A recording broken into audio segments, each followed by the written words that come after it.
The question of re-signing or tagging Matthew Judon and Yannick Ngakoue was very prevalent this offseason, and I was somebody who did not want to tag either of them or re-sign either of them. I really want to go out in free agency. There's a lot of options, whether it's the kind of high-end guys such as Von Miller, if he gets cut or released by the Denver Broncos, or Shaq Barrett, who was not tagged, or a Hassan Reddick, who wasn't tagged, or in the lower end, Carlos Dunlap was released, and those type of guys. So what should we do at the edge rusher position this offseason? Because it's a prevalent need. Getting to the quarterback, especially against the Chiefs and the Bills, is something that the Ravens have to be able to do, and they have not been able to prove that they can do it, especially in these last two pivotal meetings against both the teams. Jake, where would your ideal situation be? Who's the player you want this offseason? It's interesting. I'm not really for a huge investment, to be honest. I'm actually, it looks like they're going to be letting both the guys that were up for a big deal potentially walking, Judon and Ngakoue. And, I'm just kind of past the point, like I mentioned earlier, of like making these massive defensive investments when it's kind of clear that the offense needs some love. And like, unfortunately, you can't have a perfect team, and you can't have like every single position have some sort of stacked player. So if you have to make some sacrifices, I'm down to say like, hey, look, this organization has proven their ability to draft and develop pass rushers. They've proven an ability to find guys on the market for good value. So let's let Judon and Ngakoue walk is kind of my thoughts on it. And if they could get a guy like a Hassan Reddick or bring back a Tyus Bowser for like decent value, nothing crazy, and then draft a guy, we actually, on our show, Baltimore Beatdown Podcast, check it out wherever you get your pods today. We had a deep dive on the edge position for the draft. It's part of a new series where we're doing each position for the draft, and we started off with edge, and we looked at four guys who could be really intriguing: Jalen Phillips and Greg Rousseau, two guys from Miami that a lot of people seem to like. They would be potential first-round targets. Azeez Ojulari in there as well. And then Joe Tryon is a guy who I really liked, and he seems like a guy that might be able to be available like second to mid-round. So like maybe you bring back Bowser, maybe you sign like a mid-tier guy, and then maybe you draft sort of a mid-tier guy. Hope they hit. Hope Jalen Ferguson can continue to develop. And then, like I said, kind of reallocate those assets to the offensive side of the ball, because like I keep kind of hitting on here, I'm ready to see that happen. And I think there's going to need to be some sacrifice made at the edge position. And I'm comfortable with that, with the way the organization has been able to find talent at the spot and the way Wink has been able to kind of scheme things up there. Yeah, I think being able to scheme things up is definitely a specialty. Now, the issue is the talent that has been there when things aren't schemed up. Judon and Yanni did it a little bit, but the problem was he couldn't drop into coverage to stop anything. And Wink likes to drop people into coverage, which is why I think for somebody that can come in, I do love the idea of bringing in Hassan Reddick, because he is a very athletic outside linebacker. That's why I would love Tyus to come back, because when you have those athletic guys, if you drop them into coverage, it wouldn't be the worst thing in the world. And I actually, in my mock draft that I had the Ravens draft it was an edge rusher out of, I believe it was out of Tulane. I can't remember his first name. His last name was Johnson. I can't remember his first name, because having edge rushers that can also defend the pass is a major importance in this Ravens defense. And so the guys like Von Miller, not anymore can he drop into coverage and any consistent basis whatsoever. He may get a lucky swat down or something like that, but I think Hassan Reddick would be the best move in terms of that side of things if the Ravens wanted to go for scheme. Earlier today on the YouTube channel, not on the podcast, I talked about Shaq Barrett coming, and if the Ravens went after him, he would not be a scheme fit. He would just be somebody that is so crazy talented them and man double teams, and he would come in and he would allow everybody else to thrive. I don't know what the Ravens will go after. Personally, I really like the idea of just the Hassan Reddick and Tyus Bowser signings, but I'm very intrigued in what they do, because I'm on board with their safeties right now. I don't think the secondary needs any additions. I think it's just the edge rusher position, and drafting somebody would be very interesting. But for me, I want a first-round wide receiver, as long as it's a guy with size. I mean, I don't want them to draft somebody that's like 5'9", I would be very disappointed in a 5'9" wide receiver draft pick. So hopefully EDC doesn't do me dirty. But the offensive line is a major factor this offseason. And for me, I like Alex Mack. I think Lindsley's going to make a ton of money. But there are also, Creed Humphrey's a guy available in the draft. Like there are guys that can be drafted. And I think free agency will tell us so much, and the draft will tell us so much about what the Ravens are trying to do, because they will try and fix everything. It's just they can go in every direction. They can draft offense, or they could draft defense, and they could sign offense, or they could sign defense. I think they will go all in on one side of the ball. I don't think that they'll try and do like let's sign some lower end guys, because it's been reported that they've been interested in kind of the second tier of wide receivers, which makes me upset. I don't really want to bring in a second tier wide receiver. I would much rather draft somebody. But I don't think that they will just go, okay, let's bring in a mid tier or a low end tier for all of them. I think they'll try and make a splash somewhere.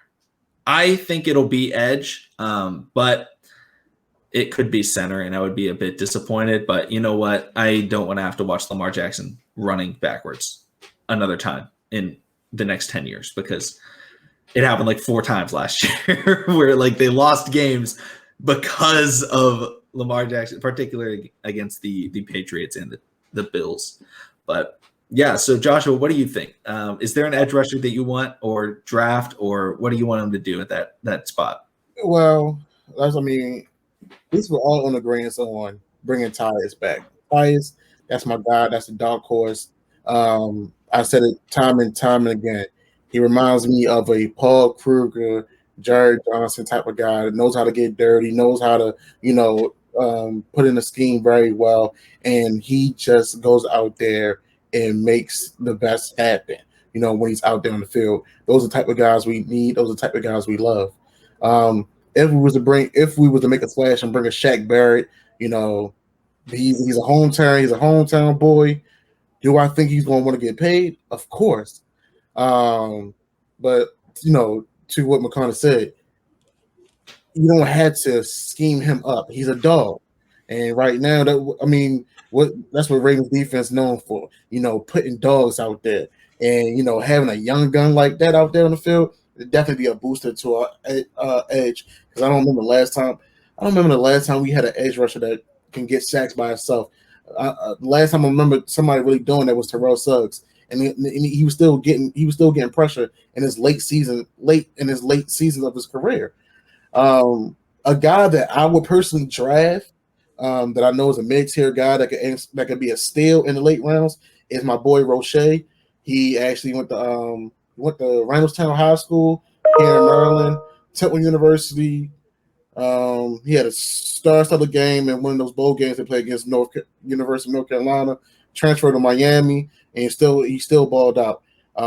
He has a motor. He don't stop. He gonna go up the ball. You can put him out there in the coverage. He can drop back. So that's a guy. I definitely look forward to see where he's gonna go. I know, but right now we talked about it before in previous episodes where we kept on investing on defense. It's about time that we invest in our offense. Look at it. Kansas City, when they won the Super Bowl, they had a subpar defense. They had enough to get them to the Super Bowl and win the Super Bowl. Only teams that's maybe had a balanced breakfast, if we're going to be honest, is Tampa Bay and the 2012 Ravens team. Yeah. And then and teams before then. But other than that, that's it. You're not seeing too many teams that's making it to those playoff runs with, okay, they got a great defense and they got a great offense. No, it's either they have a great offense and, okay, this defense, depending on what defense you have on Sunday, they're going to play. Or if they're playing under the lights, they're going to play a little harder. Or, hey, we know we got one of the best defenses in the league. All we need to do is do X, Y, and Z, run our scheme on offense, get a touchdown here, a field goal there, and rely on our defense to get some turnovers and possibly get a touchdown. But no, we actually, we had this year we had a strong defense, but that subpar offense. Yeah. Now I'm ready for us to go in the years of over the top, strong offense. If need to be, if we lose out on the edge, so be it. I'm putting my trust in my back seven. Ozzie Newsome, we had the era of, get the defensive guys, get the guys from Alabama, show love to my tight ends. Now you have EDC era where, okay, I'm gonna get wide receiver, I'm gonna get some linemen, I'm gonna make a trade here during the offs. I'm gonna make a trade here during the mid-season. I'm gonna make a nice little addition right here in the off season. So I'm actually looking forward to them adding to the offense because, we need it. We need it. We're gonna keep on saying we get it. We need wide receiver. We need a wide receiver. Somebody got to help out Marquise, and Marquise got to run his routes harder. He can't be out there talking on Twitter until he showed me he can put up a 10 touchdown season with 1,200 yards. And that's I'm sorry. Yeah. And we're living in an era, unfortunately, where the playoff quarterbacks that we're going against, it's no longer Tom Brady and Peyton Manning, which seems like, oh, that's so great. No, it's not great because we had to scheme against them. If you hit the quarterback, if you get pressure, boom, that's how you beat Tom Brady. That's how you beat Peyton Manning.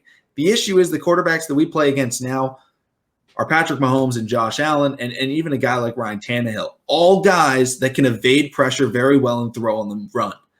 So in the Ravens strategy of just getting pressures against elite quarterbacks, which worked for 20 years, no longer can it work against those types of guys. I mean, if we go up against a Big Ben in the playoffs or that type of player, yeah, we could totally do that. We get pressures, boom, you beat the Steelers. But if you get pressures against Patrick Mahomes, he can just walk to the side and he can throw a great throw, or Josh Allen will step to the side, run down the field. And the Ravens have it too. Teams try and get pressure against the Ravens. Lamar steps to the side, he takes off 40 yards down the sideline. So the defense, yes, it's important, but the schemes that we're trying to, implement are less effective than they were before because just getting pressures isn't enough anymore because quarterbacks, it's kind of this new breed where they can almost all roll out of the pocket. We don't have Tom Brady's anymore, which is funny because, he just won the Super Bowl, but, he also had a very good defense and he had also a great offense around him. So congrats to the Bucs for nailing their cap space and everything like that. But it's going to be very difficult. And I personally, for me, I want to draft a wide receiver, a top tier wide receiver. I think right now I want Bateman, but I think it's less likely Bateman will be there in comparisons to Terrence Marshall. So I like Terrence Marshall going to the Ravens would be my ideal goal. And then I would sign money on the edge rusher position in a Hassan Reddick and Tyus Bowser. But that would be my idea. But, I'm not getting paid millions of dollars to, sit in the general manager's office and make those calls. So, maybe that's why I'm in college right now. But, that's my thoughts. You'll get there one day. One day, yeah. This is the real season for fans, for podcasts. That's true. For, beat writers. I mean, this is what we live for. I mean, yes, outside of being Ravens, outside of being fans, what we talk about the possibilities, what can happen, and to piggyback on those quarterbacks. No, we don't play against pocket passes no more. If anybody's familiar with NCAA football, they have the different style of player and quarterback that either have pocket passes, scrambler, or balance. Now the quarterbacks we all play against are balanced, meaning they can throw in the pocket and they can get out. So, no, I mean, we definitely have. If we want, we are a contender. Yes, we have the best running game. Yes, but what our defense is now doing? I mean, hell, if we're being real, they put an 11th man out there and they're using the ref sometimes as the 12th man to stack in a damn box. So we have to have some type of. I'm gonna keep saying it. We got to have some type of creativity. We got to have some type of passing game. We have to have someone to go over top, be able to catch the ball, and say, you know what, damn, the Ravens do got a passing game. Let's back the fuck up. Let's just back the hell up one time. Let's give them a breather. Let's actually respect their passing game. So I mean, yeah. If Eric DeCosta, I'm sorry to say it, if he does not invest into the passing game, how I may like, I don't know if I'm watching a game this season. It's not because it'll be the same thing we've watched for the last, I mean, even with Joe Flacco, last few seasons, which is very unfortunate. But I think that's pretty much it for this segment, ending the podcast recording. So everybody in the podcast, listening on the podcast, make sure to go check Jake out. Jake, what's your Twitter for people to find you at? You can find me at Jake Luke. My last name is spelled Louque, and you can find our podcast Twitter account, which I run as well, at Podcast Beatdown. So yeah, so make sure to go check them out. Go check out his articles. Go check out his podcast, everything like that. Go make sure to check out our YouTube channel. I post YouTube videos every single day, as well as the podcast. But thanks everybody. Jake, thanks for coming on, and I'm excited. Free agency very, very soon, so it'll be fun. I'm excited. But thanks everybody. We'll see you again next time. Thanks for having me, guys. All right now.